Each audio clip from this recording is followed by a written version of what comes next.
오늘도 이 찬양을 통해서 우리 하나님 영광 받으신 줄 믿습니다. 우리 옆분들과 인사하겠습니다. 사랑합니다. 잘 오셨습니다. 은혜 많이 받으십시다. 한 해의 마지막은 뭐라고 서로 이렇게 인사를 해야 될까요? 복 많이 받으세요. 그렇죠. 새해 복은 또 내일 또 인사들 저녁에 또 인사를 해야 되니까 어쨌든 올 한해 주님 안에서 또 평안에 사신 우리 모든 성도님들 정말 잘 살아오셨고 또 내년에도 하나님 주신 은혜의 복이 충만하기를 주님의 이름으로 축원드립니다. 아멘. 자, 오늘 말씀의 제목은 오해입니다. 오해. 오해라는 게 뭡니까? 똑같은 말을 서로 하면서도 받아들이는 사람 또 전하는 사람이 전혀 다른 뜻으로 해석하는 것이 결국엔 오해입니다. 그렇죠? 글을 풀어가는 그러한 내용을 오해라고 얘기하는데요. 인생을 살면서 사실 오해만 없다면 아마 행복하게 살아가는 모습들이 되지 않을까. 매일 얼굴 보고 살아가는 사람들도 부부조차도 어떻게 보면 오해 속에서 서로가 틀어지는 경우도 많이 보게 됩니다. 도대체 오해라는 건 왜 할까? 그래서 누군가 거기서 3을 빼서 이해가 돼야 된다. 뭐 이런 얘기도 하시더라고요. 어떤 부부가 교회를 열심히 잘 나오는 부부인데 부부싸움이 좀 자주 하던 부부랍니다. 그런데 부부싸움을 하고 교회를 가면 꼭 목사님이 설교를 하시는데 남편의 잘못을 이렇게 질책하는 듯한 그러한 말씀을 계속 하시는 거예요. 그러니까 이것은 분명히 우리 아내가 남편을 일렀다. 목사님한테 일러서 지금 내 목사님이 나를 들으라고 이 설교를 하는구나. 그런데 매번 그러다가 아내한테는 뭐 추궁을 해도 아내는 아니라고 그러죠. 나는 창피하게 그런 걸 우리 목사님한테 어떻게 얘기를 해? 막 그런데 이것이 오해가 되니까 목사님 말씀이 들리지 않기 시작하는 거예요. 재미도 없고 맨날 자기만 혼내는 것 같고 이거 웬만하면 내년엔 다른 교회 좀 가볼까? 뭐 이런 생각까지 들고. 그런데 어느 날은 교회를 도중에 싸운 거예요. 차를 몰고 가다가 중간에서 막 대판 싸우고 그래도 교회는 가야지 안 갈 수는 없지 해서 이제 맡은 일도 있고 그러니까 가자. 그리고 이제 예배를 좀 늦게 도착해서 들어왔는데 그리고 목사님이 또 설교를 하는데 바로 그 차 안에서 싸웠던 내용과 비슷한 내용을 얘기하면서 또 막 혼내시는 그런 내용처럼 들리더라는 거예요. 그리고 나서 생각하니까 그 사이에 뭐 목사님한테 강단 위에 있는 분한테 문자를 보냈을 리도 없고 뭐 카톡을 보냈을 리도 없고 그래서 결국에는 생각해 보니까 하나님 내게 주신 말씀이구나. 그게 깨달아지니까 그때 회개하고 그 다음부터는 하나님의 말씀이 잘 들어오고 그리고 부부가 서로 화해하고 행복하게 살았다. 이러한 전설이 있습니다. 하나님 앞에서 신앙생활을 하면서도 때로는 그래요. 목사님의 설교에서도 오해할 수 있어요. 부부 간에도 오해할 수 있어요. 부모와 자식 간에도 오해할 수 있습니다. 근데 문제는 그것을 빨리 풀지 못하면 거기서 문제가 생기는 거예요. 심지어는 예수님의 제자들도 예수님의 말씀을 들을 때에 오해했어요. 잘 알아들지 못합니다. 오늘 본문의 이야기는 한 가지지만 여러 곳에서 나타납니다. 아니 저렇게까지 무지할까? 어떻게 그렇게 못 알아들을까? 할 정도로 못 알아들어요. 그런데 우리는 성경을 여러 번 배우고 잘 알고 하니까 그렇잖아요. 목사님 설교만 비슷한 본문에도 목사님 이거 지난 뭐 한 몇 달 전에 한 것 같은데 바로 그냥 알 정도로 우리는 하나님의 말씀을 잘 안단 말이에요. 그러니까 웬만큼 나와서는 그거 무슨 얘기야 이해하는데 예수님의 제자들은 3년을 예수님을 쫓아다녔다고 하지만 사실은 그래요. 막 분주하게 옆에서 사람들 챙기고 막 하다 보면 정작 제자들은 예수님의 말씀을 제대로 못 듣는 경우도 많이 있지 않는가 생각을 합니다. 만약에 제자들이 다 그렇게 열심히 들었다면 모든 제자들이 다 복음서를 썼을 것 같아요. 그런데 복음서를 쓴 거는 마태, 그렇죠?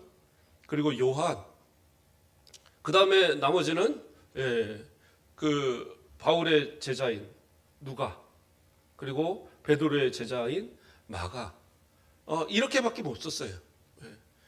그런 정도로 어떻게 보면 하나님의 말씀을 제대로 들을 만한 기회가 오히려 없지 않았는가 이런 생각도 해봅니다. 그런데 어쨌든 이 오늘의 이야기는 어떤 배경을 갖고 있느냐. 예수님께서 이제 오병이어의 사건이 이전에 있었고 그 뒤에 어느 때에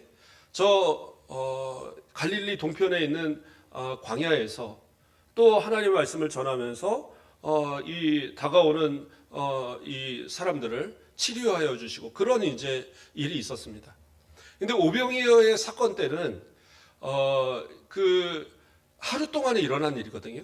그들이 와서 하루 동안 저녁이 되어서 먹을 것이 없으니까 어떡하냐, 돌려보내서 어떻게 할까 이런 얘기였는데 여기서는 어떻게 되느냐면 사흘 동안을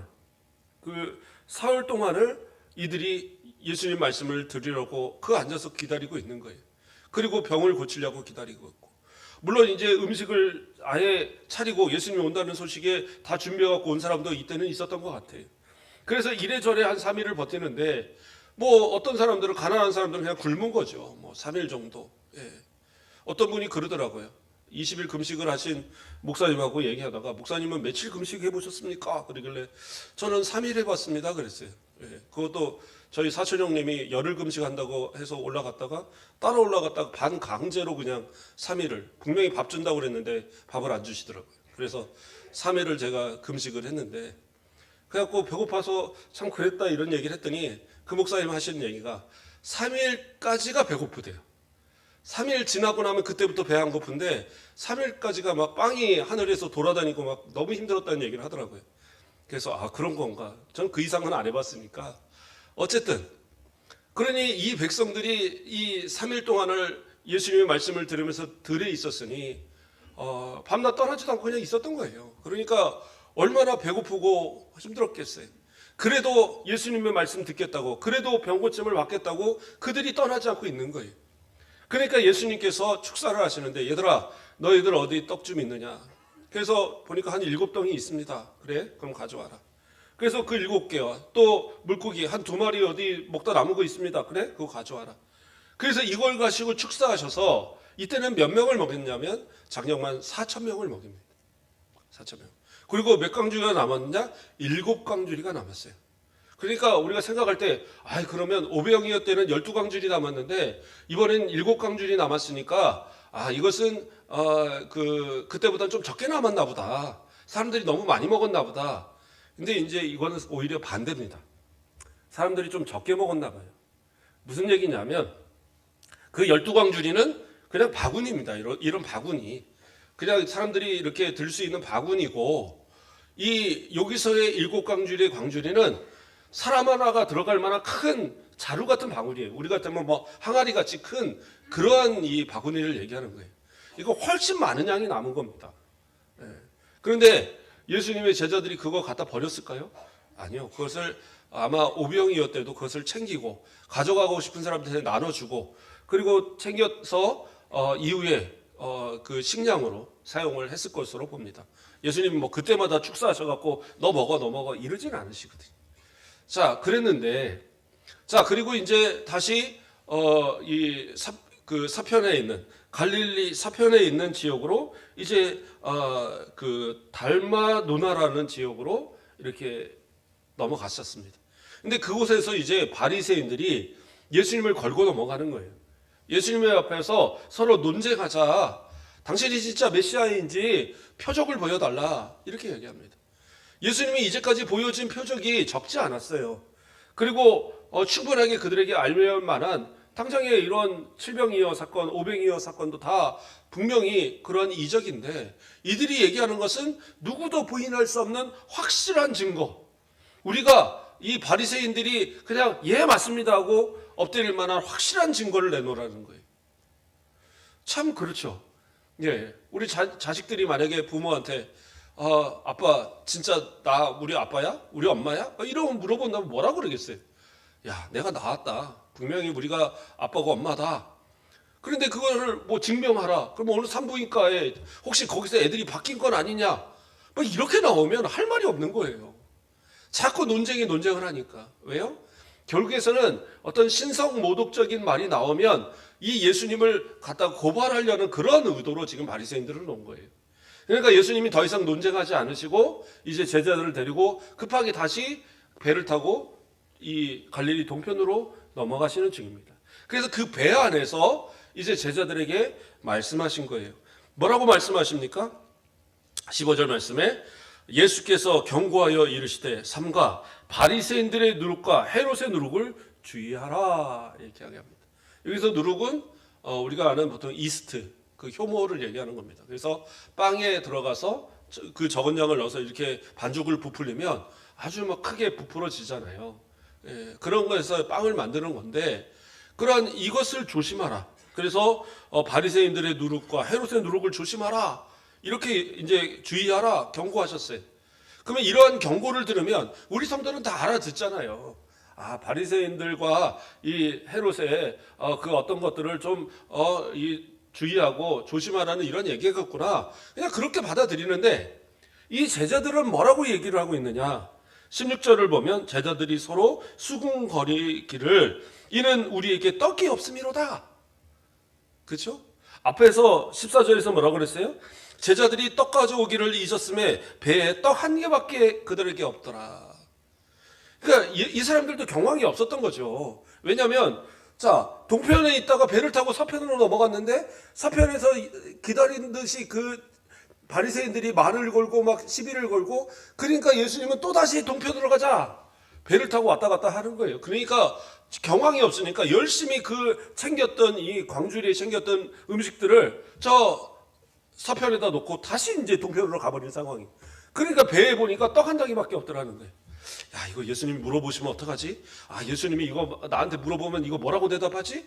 아, 우리가 저놈이 그랬다 그럴까? 이놈이 그랬다 그럴까? 서로 막 고민하고 있는데 예수님이 거기다 대고 딱 누룩을 얘기하니까 누룩하니까 빵이 생각나는 거예요. 누룩하니까 떡이 생각나는 거예요. 그러니까 뭐예요? 아이고, 예수님이 우리가 떡을 놓고 왔다고 지금 책망하시는구나. 이렇게 생각을 하는 거예요. 얼마나 무지합니까? 예수님의 말씀을 오해해도 이렇게까지 오해할 수 있어요? 그러니까 서로가 얘기하는 거죠. 야, 너 때문에 혼나는 거야. 베드로 네가 수제자니까 챙겼어야지. 요한 네가 막내니까 네가 챙겼어야지. 힘센 바돌로메 네가 챙겼어야지. 그리고 서로가 서로에게 막 지금 수근거리면서 뭐라고 얘기하고 있는 거예요. 그러니까 예수님 뭐라고 그러셔요? 예수께서 하시고 이르시되 너희가 어찌 떡이 없음으로 수군거리느냐? 아직도 알지 못하며 깨닫지 못하느냐? 너희 마음이 둔하냐? 그렇죠? 18절에서도 계속 너희의 눈이 있어도 보지 못하며 귀가 있어도 듣지 못하느냐? 또 기억하지 못하느냐? 그리고 이제 오병이어와 또 칠병이어의 사건을 이야기하시면서 마지막 21절에는 또 뭐라고 그래요? 이르시되 아직도 깨닫지 못하느냐? 도대체 말을 해도 말귀를 못 알아들으니까 이거는 뭐 눈이 있어도 보지 못하고 귀가 있어도 알아듣지 못하고 도대체 너희는 뭐냐? 그동안 나 따라다니면서 뭘 배웠느냐? 눈으로 뭘 봤느냐? 지금 책망하시는 거예요. 정말 답답한 이야기죠. 이 말씀을 조금만 풀어보면 예수님께서 지금 지적하신 바로 이 바리새인들의 누룩은 바리새인들의 그러한 형식주의를 얘기하는 거예요. 예수님께서 많은 것을 보여주셨어도 그것은 자신들이 생각하는 형식에 맞지 않다 이거예요. 자신들이 생각하는 메시아는 이러한 모습, 이러한 기적, 이러한 이적을 보여야 되는데 예수님은 거기서 좀 벗어난 모습이다라는 거예요. 그러니까 예수님 우리의 기준에 맞는 표적을 보여주십시오. 지금 그걸 요구하는 거거든요. 그러면 오늘날은 어떻습니까? 오늘도 이러한 형식주의가 사실은 많이 자리 잡고 있어요. 이것은 어떻게 보면 교회 안의 문제죠. 교회 안에. 그래서 믿음을 오래 가졌다라고 하는 분들이 어떻게 보면 더 넓은 마음으로 믿음의 연약한 자들을 품어주어야 하는데 어떤 경우들을 보면 믿음을 가졌다고 말하는 그 모습들이 오히려 연약한 자들을 책망하고 또 넘어뜨리는 그러한 앞장서는 모습들이 있어요. 몰라서 실수할 수 있어요. 몰라서 넘어질 수 있습니다. 그러면 어떻게 돼요? 실수했으면 아이고 괜찮아 다음에 잘하면 돼. 넘어지면 다시 일으켜주면서 그래 앞으로 더 열심히 하면 돼. 내가 한 10년쯤 신앙생활 해보니까, 내가 한 20년쯤 신앙생활 해보니까, 그러니까 이 정도 되면 되는 것 같아. 그렇죠? 예. 그렇게 좀 뭔가 넓은 안양으로 좀 봐야 되는데, 거기다 대놓고 그러는 거예요. 아니, 장로가 이럴 수 있어? 관사가 이럴 수 있어? 집사가 이럴 수 있어? 나 너만 할 때는 안 그랬어? 이러면 이제 이게 서로 문제가 되는 거예요. 자기가 기준이 되면 안 돼. 자기의 생각이 기준이 되면 안 돼. 아니, 때로는 말씀도 마찬가지예요. 말씀으로 인하여 다른 사람을 비난하고 그 사람을 깎아내리는 도구가 되어서는 안 돼요. 왜 이스라엘 백성들이, 유대인들이 그렇게 예수님 앞에 책망을 받았고, 왜 바울이 계속해서 이 유대인들을 향하여 손가락질하고 뭐라고 얘기를 합니까? 이유는 단 하나예요. 그러한 율법주의에 빠져서 자신들만 구원받고 자신들만 믿음 좋고 자신들만 최고로 여기고 자기보다 못한 자들을 비방하고 넘어뜨렸거든. 이것이 바로 형식주의입니다. 신앙은 그러한 모습으로 되어서는 안 돼요. 물론 목회자는 가르쳐야 되죠. 그러니까 하나님의 말씀을 따라 지적하고 이것이 올바른 길입니다 제시를 합니다. 그러나 그렇다고 해서 저조차도 우리 성도들 개인적으로 질책하거나 책망하지 않아요. 물론 제가 책망할 때가 있습니다. 언제? 성도들끼리 분란이 있을 때, 싸울 때는 제가 기다리다 안 되면 불러요. 아직까지 우리 교회에서는 그래 보지는 않았지만 그게 아닌 이상은 제가 뭐라고 하지 않습니다. 왜?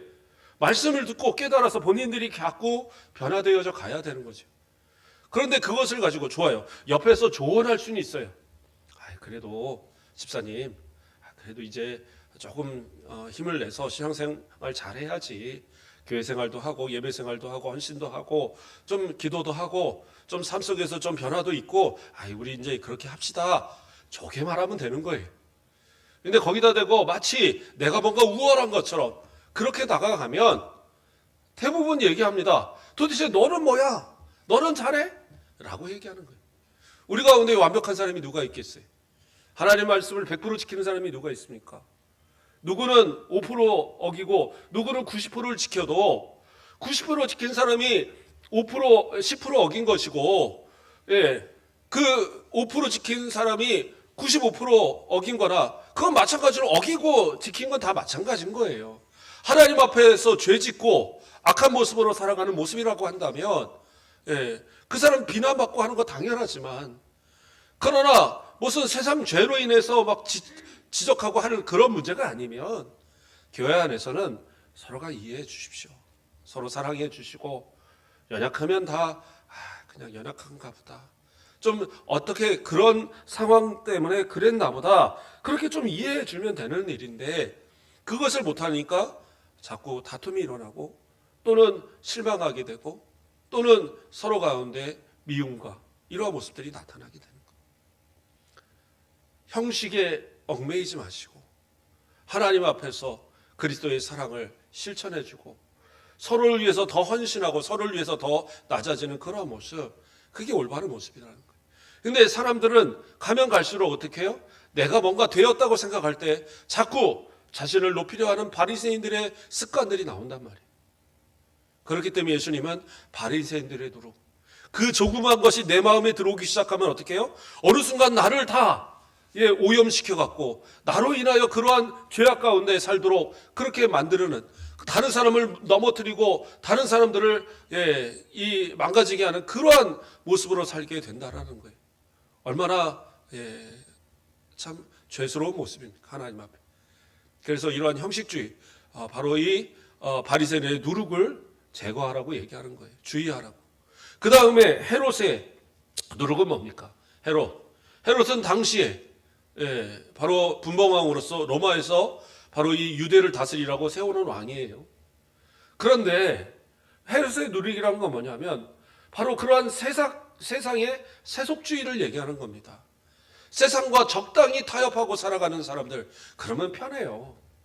그렇지 않습니까? 사람들이 놀고 먹고 마시자 하는 모든 것에 그냥 적당히 맞춰주면 그러면 괜찮아요. 사업을 해도 참 좋고 직장 생활을 해도 인정받고 또는 사람들 가운데 서로 관계도 좋아지고 겉으로 보면 다 좋단 말이에요. 아니, 좋은 게 좋은 거지. 그런데 그게 과연 하나님 앞에서도 좋은 건가? 우리는 생각해 보셔야 돼요. 형식주의에 빠지는 것도 잘못이지만 그러나 세속주의에 빠지는 것도 잘못인 거예요. 내가 예수 믿었으면 5년이 믿었고 10년이 믿었고 20년이 믿었으면 그에 따른 신앙의 성장이 있어야 되는 거예요. 세상을 따라 살지 마시고 세상을 변화시키는 사람들이 되어야 하는데, 그렇지 않겠습니까? 세상을 변화시키는 사람들이 되어야 되는데 세상 가운데에서 내가 영향을 받고 살아간다. 그럼 뭐예요? 그러면 안 되는 거죠. 그러면 나는 어떻게 보면 믿음을 잃어가고 있는 모습이 되는 거죠. 하나님 앞에 바로 이러한 것을, 세속주의를, 또 이러한 형식주의를 주의하라고 예수님께서 제자들에게 말하고 있는데, 제자들은 뭐예요? 아이, 그냥 떡이에요, 떡. 아유, 너 왜 떡 안 갖고 왔니? 예수님 시장 하시니까 저런 얘기 하시잖아. 예수님 빨리 떡 갖다 드려. 그래서 빨리 예수님 그 한 덩이 남은 거 빨리 갖다 드려. 이러고 있는 제자들의 모습들이라는 거예요. 혹시 우리 성도들도 하나님의 말씀을 들을 때 그런 생각으로 오해하십니까? 오해하지 마십시오. 말씀은 말씀대로 받으세요. 내게 주시는 이 말씀이 내게 필요한 말씀이지 내게 필요치 않는 말씀이 전해지는 말씀은 없어요. 그리고 그 말씀이 무슨 의미인가를 올바로 생각하고 깨달을 수 있어야지 이 말씀에 대해서 뭔가 다른 의도가 목사님이 있는 거 아닌가? 그런 생각할 필요도 없어요. 성경에 있는 말씀들이 우리 성도들한테 누구 한 사람 들으라고 이렇게 설교하겠습니까? 그렇지 않아요. 우리 모든 성도들이 말씀을 들을 때 내게 하시는 말씀이구나. 내게 하시는 말씀이구나. 그리고 아멘으로 받으면 그 말씀이 내 삶에 은혜가 되고 그 삶을 통하여 내게 약속이 되고 그 말씀이 내게 은혜의 삶으로 변화되어지도록 역사하시는 힘이 우리 가운데 있다라는 거예요. 그러므로 하나님의 말씀을 들을 때도 우리는 오해하지 말아야 되고, 성도들 가운데도 마찬가지입니다. 서로 오해하는 모습들이 있어서는 안 돼요. 누군가가 좀 잘못하고 이런 것 같아도 좀 이해해주고, 그 사람들이 아직 믿음이 연약해서 그렇다, 나만큼의 믿음이 올라오지 못해서 생각을 한다, 그리고 오히려 품어주면 그게 올바른 신앙의 서로의 자세들 아니겠어요? 하나님 앞에서 올바른 신앙의 모습, 이런 모습을 통해서 나아가는데, 그래요. 그 이빨을 교정하는 데 있잖아요. 치아를 교정하는데, 저는 그냥 이렇게 보면 금방 교정하는 줄 알았습니다. 뭐 이빨을 뽑았다가 다시 꼽는 건지 어쩐지 모르지만 그냥 어느 날 보면 깨끗하게 이빨들이 돼 있으니까 참 괜찮은 거 같습니다. 근데 이빨을 교정하는데 최소 3년이 걸린다고 그러더라고요. 교정기 끼시는 분들은 참 대단한 겁니다. 그 3년 동안을 그 철을 그 입안에다 끼고 있으니 먹는 것도 불편하고 뭐도 불편하고, 근데 어떻게 해요? 바로 잡아서 뭔가를 하려면 이가 다 망가져 버리는 거예요. 그런 그 한자 있지 않습니까? 교각사루라는 거. 교각사루. 뭔 말인지 아시죠? 옛날에 중국에서는 소가 제물로 쓰일 때에 황소는 특히 이 뿔이 이쁘게 자랐어야 된답니다. 이쁘게 딱 곱게 자라면 상당히 비싼 값을 치르게 되는데, 그 주인이 소를 팔려고 하려고 보니까 소가 약간 삐뚤어져 있는 거예요. 그래서 제값을 못 받게 생긴 겁니다. 근데 어떻게 해요? 이거를 억지로 잡아매갖고 묶어갖고 이것을 빨리 올바로 잡으려고 힘을 주어서 그걸 묶어놓은 거예요. 그러니까 하루 이틀 소가 시름시름 앓더니 뿔이 뽑혀버집니다. 그리고 소는 아파서 죽어버렸어요. 그게 교각사루입니다. 소의 뿔을 바로 잡으려다가 소를 죽인다는 뜻이죠. 그런데 그러한 일이 우리 가운데 있을 수 있다는 거예요. 치아 하나를 고치는데도 3년이 걸리는데 신앙 하나를 고쳐가는데 얼마나 걸리겠어요? 그렇게 생각하셔야죠. 믿음이 없는데 어떻게 믿음을 생기게 하는데 단시간에 되겠습니까? 아니 1년 정도 됐으면 신앙생활 잘해야지. 아니요, 그거 갖고도 안 된다니까요.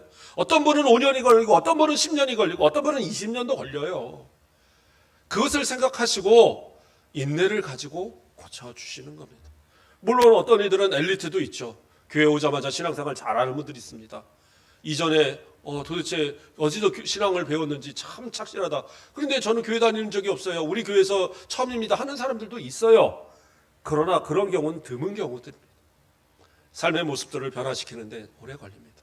아유, 저는 모태신앙인데, 그래도 마찬가지입니다. 신앙생활 똑바로 못 되었으면, 뿌리 비뚤어졌으면 바로 잡는데 오래 걸리는 거예요.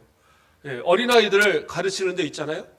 이 아이들이 잘못 뭔가를 배우면 이것을 고치는 데는 오래 걸리지 않아요. 3살짜리가 뭐가 안 맞으면 3년만 가르치면 돼요.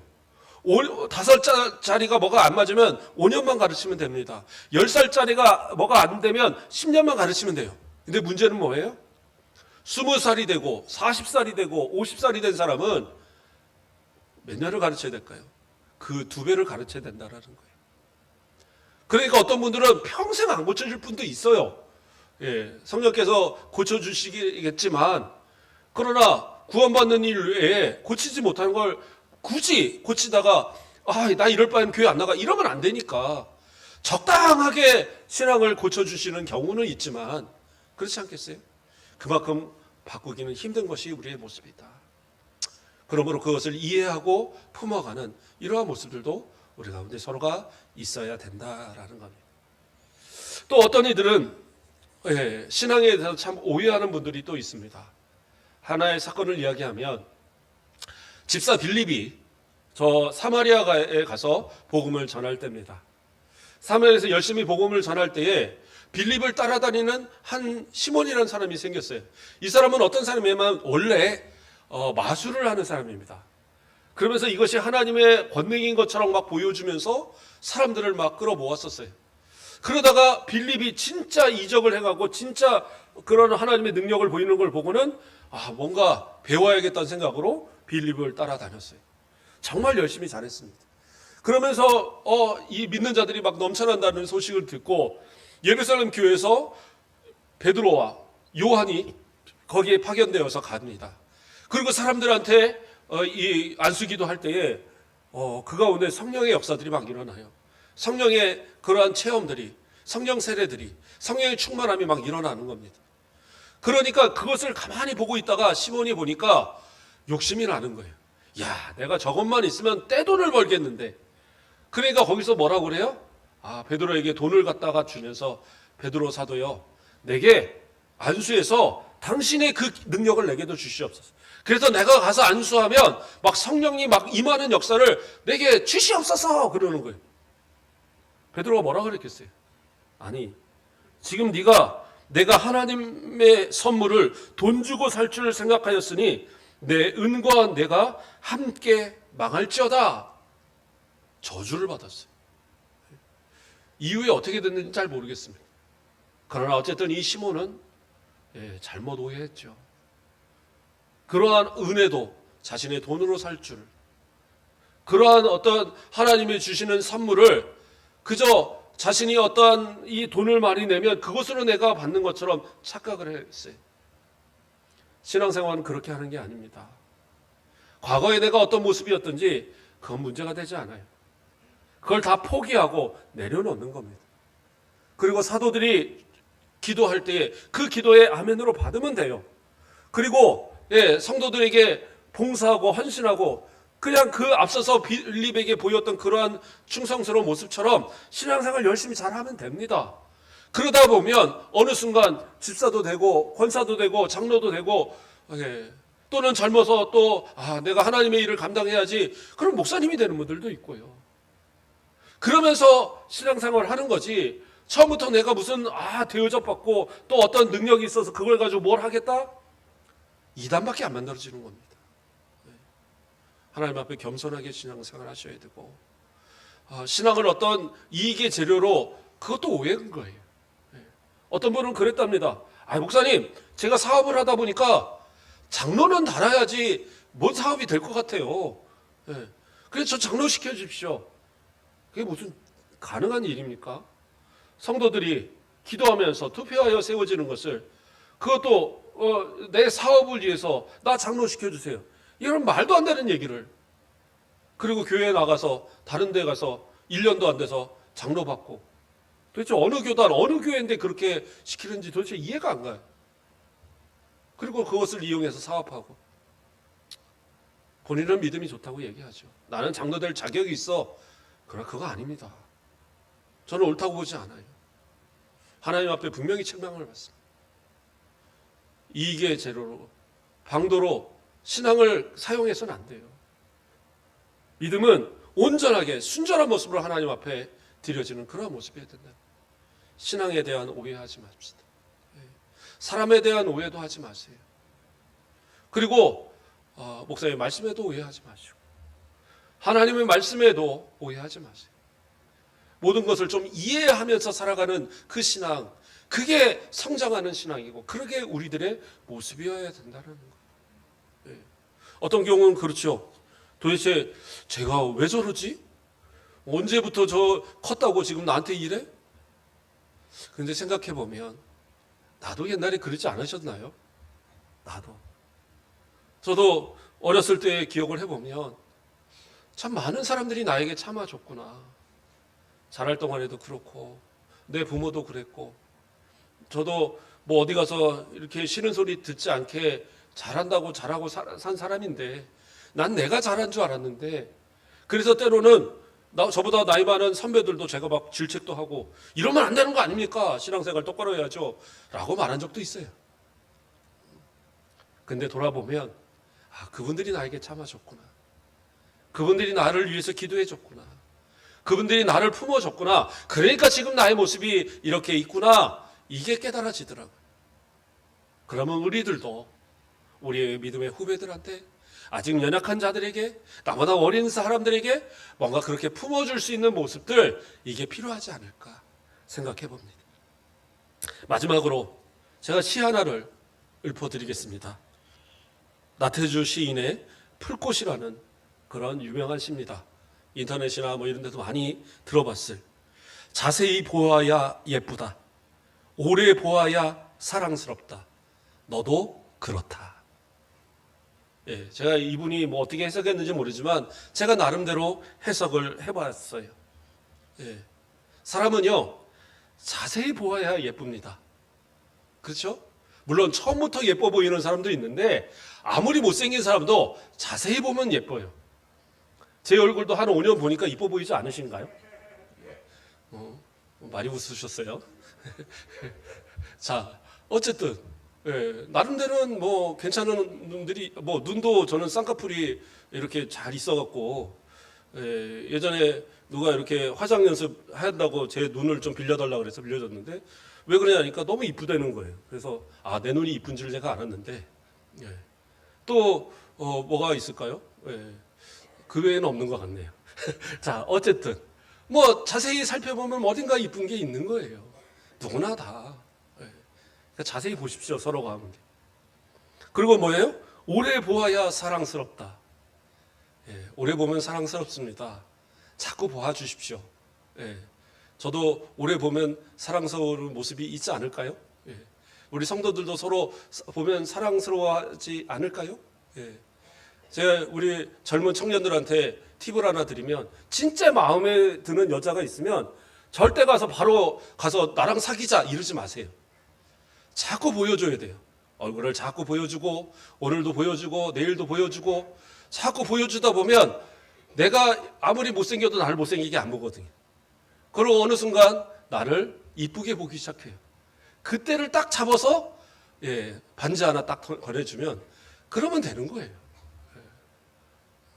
아닌가요? 자, 어쨌든 그래서 이러한 것이 우리가 해야 되는데 어떤 분은 그럴 거예요. 아니에요. 아무리 봐도 예쁜 데가 없어요. 아무리 봐도 사랑스러운 구석 하나도 없어요. 근데 뭐라고 그래요? 너도 그렇다. 우리를 바라보는 사람들도 내가 예쁜 구석 하나도 없는데도 나를 예쁘게 봐주는 것이고 누군가 나가 아무것도 사랑스러운 것이 없는데도 나를 사랑스럽게 봐주는 거예요. 오해하지 않고 이해해 주기 때문에 내가 지금 사랑받고 예쁨받고 살아가는 거예요. 그러면 어떻게 해요? 나도 그렇게 해야 되겠죠. 아무리 마음에 안 들어도 칭찬 한마디 하십시오. 아무리 믿게만 보이고 사랑스러운 데가 없어도 사랑한다 한번 안아주세요. 그러면 어느 순간 사랑스러워지고 이뻐지는 거예요. 그리고 나도 그 사랑 받고 그 이쁨 받게 되는 겁니다. 우리 옆 사람들과 마지막으로 인사 한번 합시다. 사랑합니다. 예. 오늘 참 이쁘십니다. 예. 예. 네. 우리 그렇게 사랑하고 이뻐하고 이해하고, 예. 서로가 믿음 안에서 또 새해를 승리하며 사시는 우리 모든 성도들 되길 주님의 이름으로 축복드립니다. 기도하겠습니다. 사랑의 하나님, 감사를 드립니다. 제자들도 예수님의 말씀을 오해하고 신앙생활을 하면서 또 믿음을 자신의 이익의 도구로 삼는 경우도 있고, 또 신앙생활하며 서로에게 상처와 아픔을 주면서 서로를 더 시기하고 질투하는 모습도 우린 바라봅니다.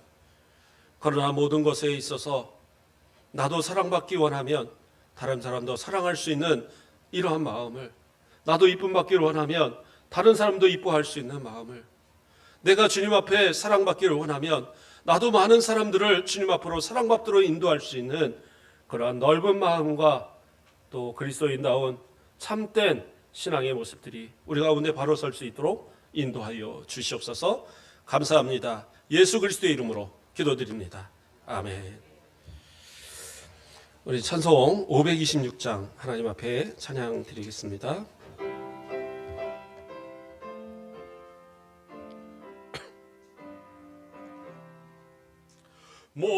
목마른 자들아 다 이리 오라.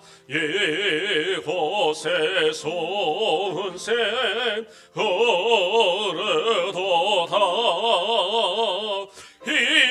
힘쓰고 했음이 없을지라도